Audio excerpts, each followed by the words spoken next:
It would be purely speculative of me to proceed along that line, Dave, because I believe it's some sort of a trigger device, but I am not authoritative enough to speak to it, so I would rather not. But when there's so much, we don't even need to get into pods and flashes, because, first of all, people got to understand that it was impossible for these buildings to have been brought down by the impact of two airliners.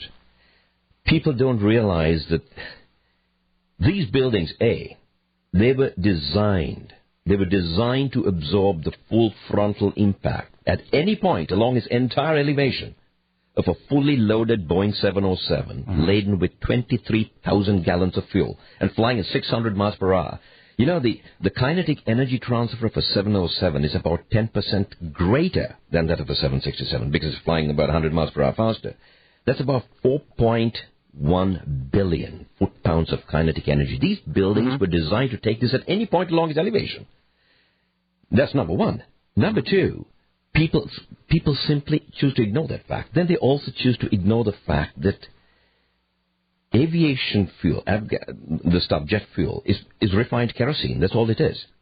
Refined, the maximum thermodynamic potential of kerosene is 1,000 degrees centigrade. That's 1,800 degrees Fahrenheit. When it is mixed in perfect proportions with air, the right ratios, which of course it couldn't have happened coincidentally.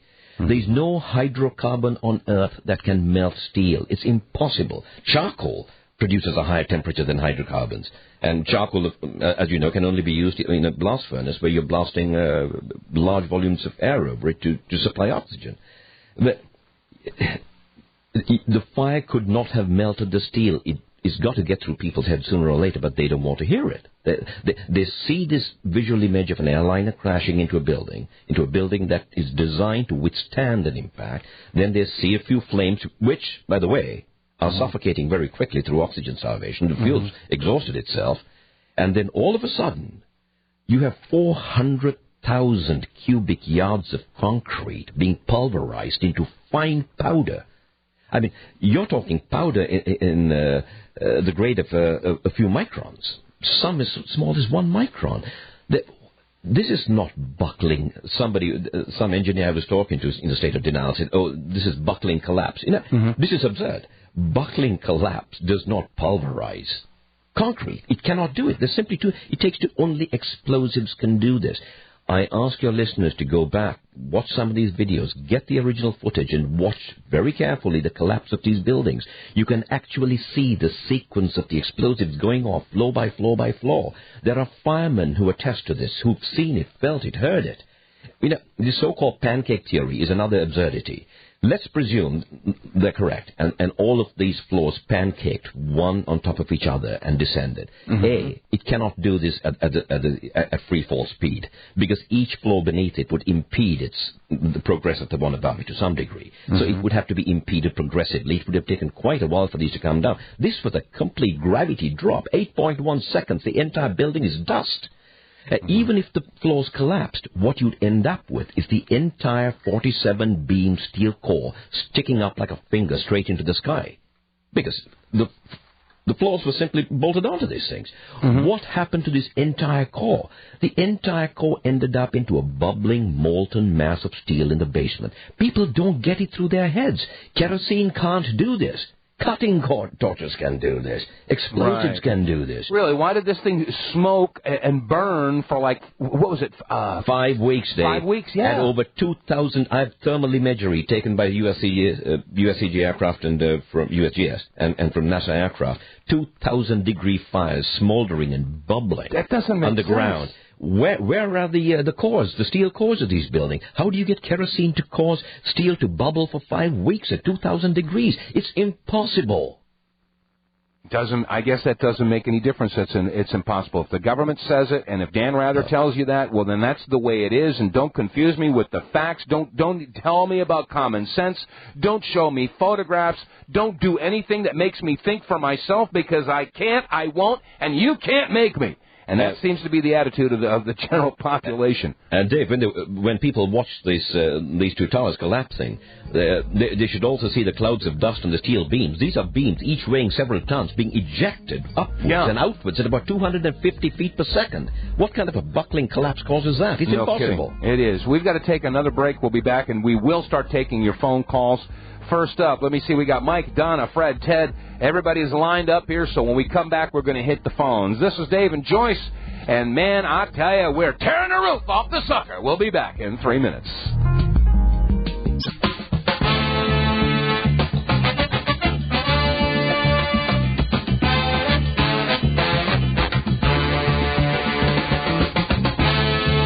Welcome back, ladies and gentlemen, to the Monday morning edition of the Power Hour. Coming up on 55 minutes past the hour, whatever hour you're sitting in, and I'm very pleased to have as a return guest Nila Sagadevan, who is an airline pilot, experienced 30 years, and basically he's coming out like so many other pilots are.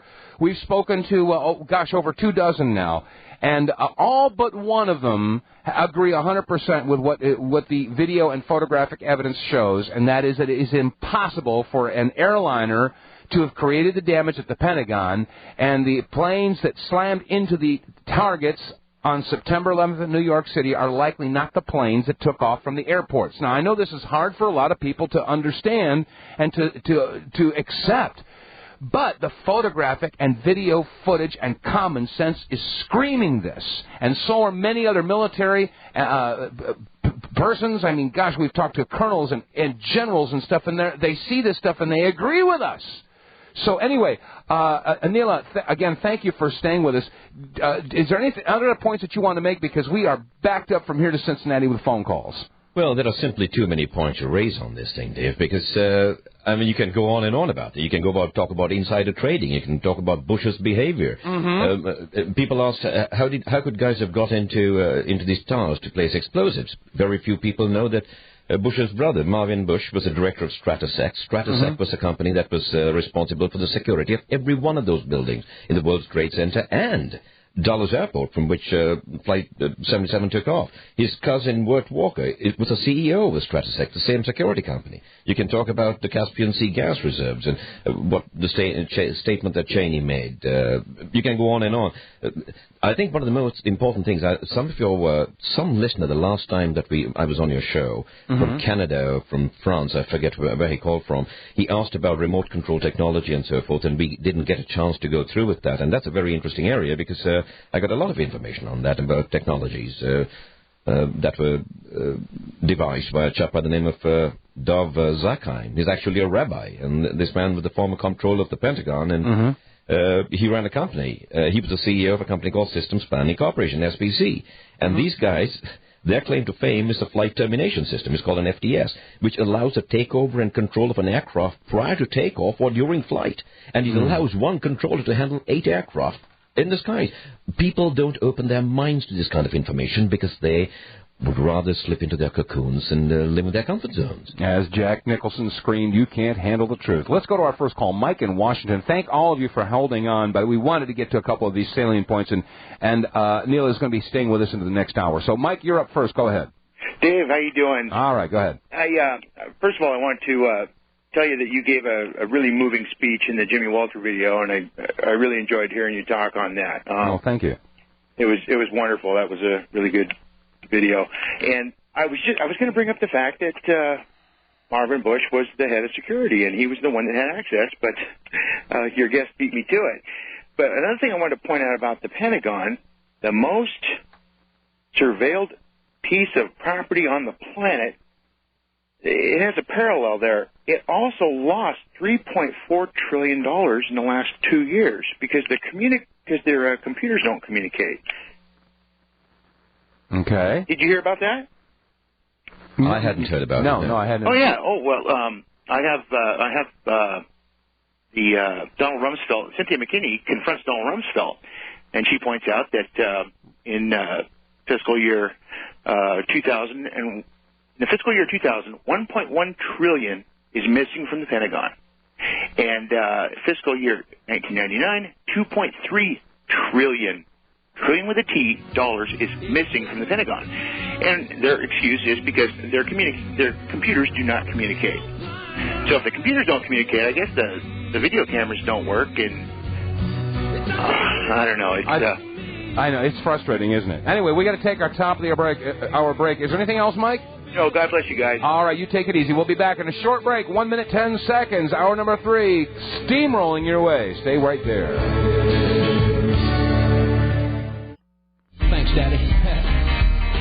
Well, people looking at the bottom of the plane that hit the South Tower, now they're looking again. There was something on the bottom, then there was a flash, but I really don't care, 'cause I'm raking in the cash. Now let's roll.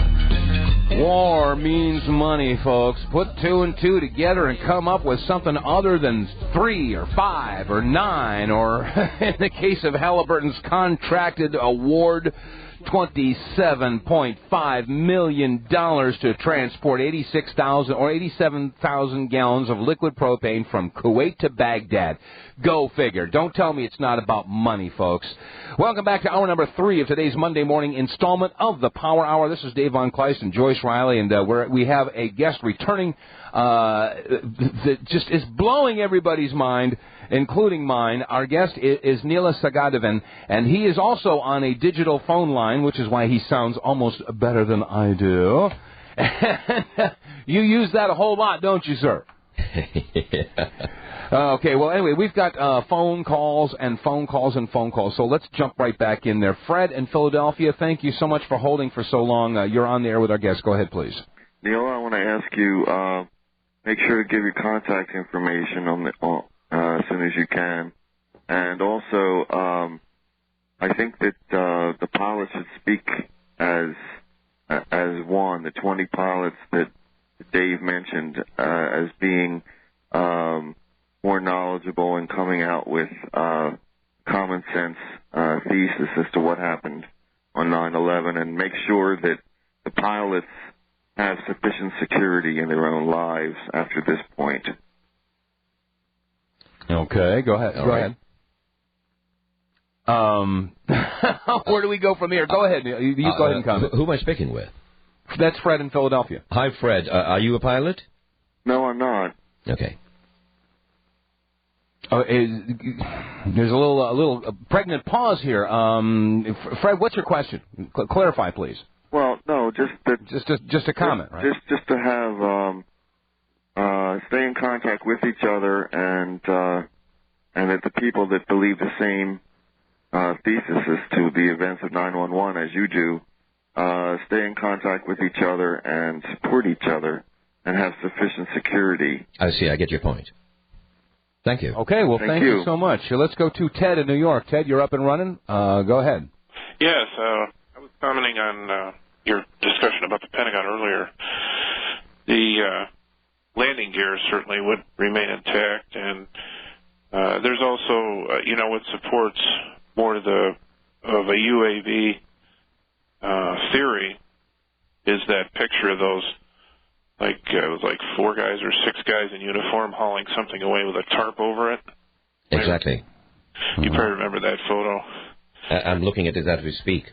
Yeah, and, what could that be? Why are they hiding it, and why are they covering it, And look at the guys who are picking this thing up. There are guys who have no business picking up a 10-pound weight. These guys are completely overweight, wearing suspenders, 60 years old, helping a bunch of young lads taking something out of the Pentagon that's covered in a blue tarp. This is nonsense.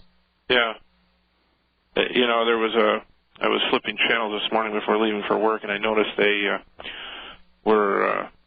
the commission is re-met to see what the government was doing, to implement their findings, when instead what they ought to be doing is asking more questions.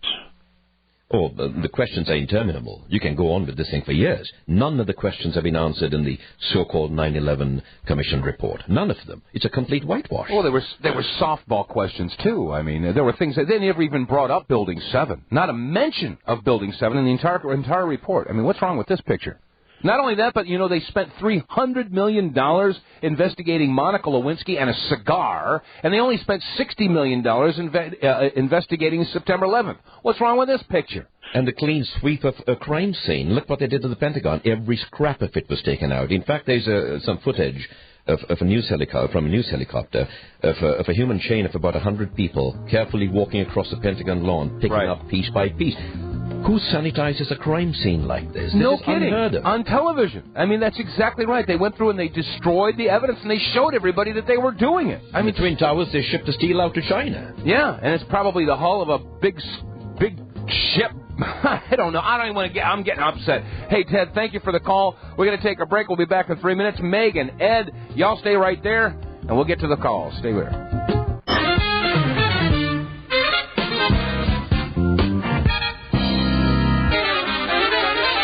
Hi, everybody. This is Dave Enclays. And Joyce Riley. And we all know knowledge is power, and that's why we call this the Power Hour.